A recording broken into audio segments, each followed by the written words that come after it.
Beauty কথার অর্থ সুন্দর। একজন খালেদা জিয়া সুন্দরী ছিলেন। ওনারা মুসলিম ছিলেন, আমরা খ্রিস্টান ছিলাম, পাশে হিন্দু ছিল। একে অপরের পরিপূরক হয়ে আমরা মানে মার কাছে শোনা বাস করতো।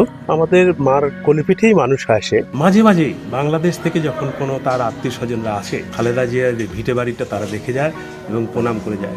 মার কাছে যেটা শুনেছি যে খালেদা জিয়া এখানেই জন্মগ্রহণ করে এবং 1955 সালে দেশভাগের পর তারা বাড়ি হস্তান্তর করে একজন চক্রবর্তী পরিবারকে। জলপাইগুড়ির ঠিক এই বাড়িতেই জন্মগ্রহণ করেছিলেন প্রয়াত বাংলাদেশের প্রধানমন্ত্রী খালেদা জিয়া। সেই সময় তার পাশের বাড়ি যে প্রতিবেশী, আমরা তাদেরকে সঙ্গে পেয়েছি, ঠিক তার সঙ্গে কথা বলে নেব। আপনাকে আমি আস্ত মানে স্বাগত জানাই। ধন্যবাদ। আমি ভোলা মণ্ডল, এখন বর্তমানে জলপাইগুড়ি জেলা ক্রীড়া সংস্থার সচিব। আমার বাড়ি জন্ম এই নয়াবস্তিতেই। আমি মার কাছে যেটা শুনেছি যে খালেদা জিয়া এখানেই জন্মগ্রহণ করে এবং 1955 সালে দেশভাগের পর তারা বাড়ি হস্তান্তর করে একজন চক্রবর্তী পরিবারকে, অমরেন্দ্রনাথ চক্রবর্তী, এবং তারা বাংলাদেশে চলে যায় এবং আমরা খুব আনন্দেই ছিলাম, ভালো ছিলাম। একসাথে আমরা হিন্দু, মুসলমান, খ্রিস্টান 3 পরিবার এখানে ছিলাম। কিন্তু দেশভাগের পর তাদের জমি জায়গা বাংলাদেশে হয় এবং অমরেন্দ্রনাথ চক্রবর্তী তারা জলপাইগুড়িতে বসবাস করে। তার নাম ছিল বিউটি। মার কাছে শুনেছি, আমার মায়ের কোলেপিঠেই মানুষ হয়েছে এবং সত্যি কথা বলতে তারা খুব ভদ্র এবং অমায়িক ফ্যামিলি ছিল, মা যেটা বলে গেছেন।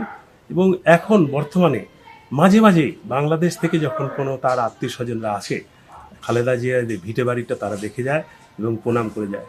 গত বছর আমি যখন কলকাতায় ছিলাম তখন আমার কাছে খবর গেল যে তার ভাগ্নে এসছে।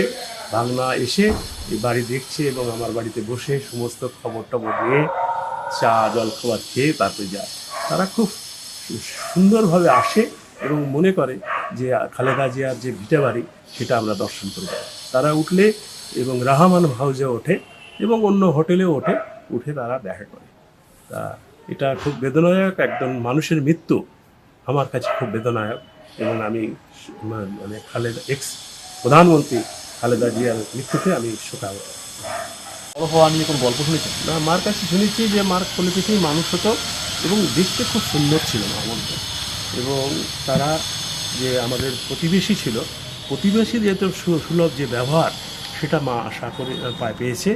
এবং তাদের আত্মীয় স্বজনরা বাগানে তাদের কাজ করত, এটাও আমরা শুনেছি যে বাগানে কাজ করতো তখনকার দিনের লোকরা। এবং বাগানে তাদের কাজের পরিধিও ছিল অনেক বড়, সেই হিসাবে তারা থাকতো। কিন্তু পার্টিশনের সময় তারা চলে যায় হঠাৎ এবং চক্রবর্তী ফ্যামিলিকে এই ভিটাটা দিয়ে যায়। আপনার মা খালেদা জিয়াকে কী বলে ডাকতো? বিউটি কথার অর্থ সুন্দর। অ্যাকচুয়ালি খালেদা জিয়া সুন্দরী ছিলেন, সেই জন্য মা বিউটি বলেই ডাকতো। মার কাছেই সমস্ত গল্প শোনা। আমার মার নাম হচ্ছে বিজনবালা মণ্ডল। তার প্রায় 92 বছর বয়সে 11 সালে মারা যায়। কিরকম সম্পর্ক ছিল? আমাদের সাথে সম্পর্ক দারুণ ছিল। দেখুন, ওনারা মুসলিম ছিলেন, আমরা খ্রিস্টান ছিলাম, পাশে হিন্দু ছিল।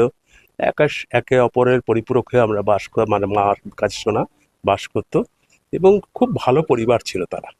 এবং এখনো তাদের কথা আমরা রহমান অফিসের লোকের কাছে শুনতে পারি এবং বলে তারা যে সত্যি ভালো লোক তারা ছিল। আমার তো জন্ম হয়নি তখন। মা এবং আমার বাবা সবার কাছে শোনা যে খালেদা জিয়া এখানেই জন্ম, এখানেই থাকতো।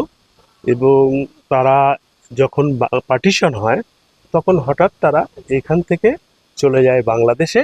এই বাড়িটা হস্তান্তর করে অমরেন্দ্রনাথ চক্রবর্তী, একজন অ্যাডভোকেট, তার কাছে। এবং এখানেই খালেদা যে মানুষ হয়, আমাদের মার কোলেপিঠেই মানুষ হয় সে। তারপরে এখান থেকে যখন চলে যায় তখন আমরা ভাবছি যে এরা চলে গেল, একজন আসলো, এরাও খুব ভালো। কিন্তু চলে যাওয়ার পরেও তারা কিন্তু এই ভিটের বাড়ির সেই আকর্ষণটা এখনো রেখে গেছে। গত বছরও তার ভাগ্নে এখানে এসে ভিটের বাড়ি দেখে রহমান উঠেছিল, আমাদের বাড়িতে বসে সমস্ত দেখে শুনে গেল। তারা প্রায় যখনই আত্মীয় স্বজন আসে ভিটের বাড়িটা দেখে যায়। এটা কিন্তু একটা দারুণ যে এটা এখন বিক্রি হয়ে গেছে। এখন অমরেন্দ্রনাথ চক্রবর্তীর ছেলে ছেলের কলকাতায় থাকে, সে হয়তো বিক্রি করে দেবে এবং অন্যজনের হাতে হস্তান্তর হবে। বলছিলাম তাদের আত্মীয় স্বজনরা আসলে কোন বাড়িতে থাকেন? রহমান হাউসে থাকে, এখানে ডিবিসি রোডের রহমান হাউস আছে, সেখানেই থাকে। গতবারও এসেছিল ভাগ। আমার নাম ভোলা মণ্ডল, আমি হচ্ছে জলপাইগুড়ি জেলা ক্রীড়া সংস্থার সচিব বর্তমানে। খালেদা জিয়া খালেদা যে এবার থাকতো তার উল্টো দিকেই হচ্ছে আমার বাড়ি। প্রতিবেশী। আমরাও এখানে 1911 সালে আমরা আসি, আমরা তারপর থেকে এখানে বসবাস করছি।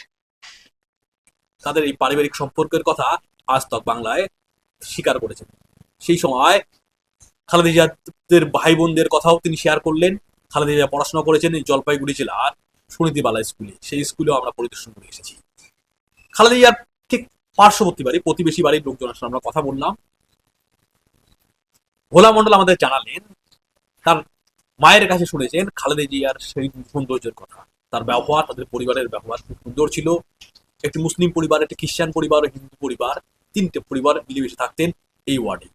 এই জলপাইগুড়ির নয়া বস্তিতেই খালেদা জিয়ার স্মৃতি বিজড়িত সামনে থেকেই আজ তক বাংলার বিশেষ প্রতিবেদন আপনারা দেখছেন। বিউটির কথার অর্থ সুন্দর, একজন খালেদা জিয়া সুন্দরী ছিলেন। ওনারা মুসলিম ছিলেন, আমরা খ্রিস্টান ছিলাম, পাশে হিন্দু ছিল, একে অপরের পরিপূরক হয়ে আমরা মার কাছে শোনা বাস করতো। আমাদের মার কোলে-পিঠেই মানুষ আসে। মাঝে মাঝে বাংলাদেশ থেকে যখন কোনো তার আত্মীয় স্বজনরা আসে, খালেদা জিয়ার যে ভিটে বাড়িটা তারা দেখে যায় এবং প্রণাম করে যায়। এই মার কাছে যেটা শুনেছি যে খালেদা জিয়া এখানেই জন্মগ্রহণ করে এবং 1955 সালে দেশভাগের পর তারা বাড়ি হস্তান্তর করে একজন চক্রবর্তী পরিবারকে। জলপাইগুড়ির ঠিক এই বাড়িতেই জন্মগ্রহণ করেছিলেন প্রয়াত বাংলাদেশের প্রধানমন্ত্রী খালেদা জিয়া। সেই সময় তার পাশের বাড়ি যে প্রতিবেশী, আমরা তাদেরকে সঙ্গে পেয়েছি, ঠিক তার সঙ্গে কথা বলে নেব। আপনাকে আমি আজ তক বাংলায় স্বাগত জানাই। ধন্যবাদ। আমি ভোলা মণ্ডল, এখন বর্তমানে জলপাইগুড়ি জেলা ক্রীড়া সংস্থার সচিব। আমার বাড়ি জন্ম এই নয়াবস্তিতেই। আমি মার কাছে যেটা শুনেছি যে খালেদা জিয়া এখানেই জন্মগ্রহণ করে এবং 1955 সালে দেশভাগের পর তারা বাড়ি হস্তান্তর করে একজন চক্রবর্তী পরিবারকে, অমরেন্দ্রনাথ চক্রবর্তী, এবং তারা বাংলাদেশে চলে যায় এবং আমরা খুব আনন্দেই ছিলাম, ভালো ছিলাম। একসাথে আমরা হিন্দু, মুসলমান, খ্রিস্টান তিন পরিবার এখানে ছিলাম। কিন্তু দেশভাগের পর তাদের জমি জায়গা বাংলাদেশে হয় এবং অমরেন্দ্রনাথ চক্রবর্তী তারা জলপাইগুড়িতে বসবাস করে। তার নাম ছিল বিউটি, মার কাছে শুনেছি। আমার মায়ের কোলেপিঠেই মানুষ হয়েছে এবং সত্যি কথা বলতে তারা খুব ভদ্র এবং অমায়িক ফ্যামিলি ছিল, মা যেটা বলে গেছেন। এবং এখন বর্তমানে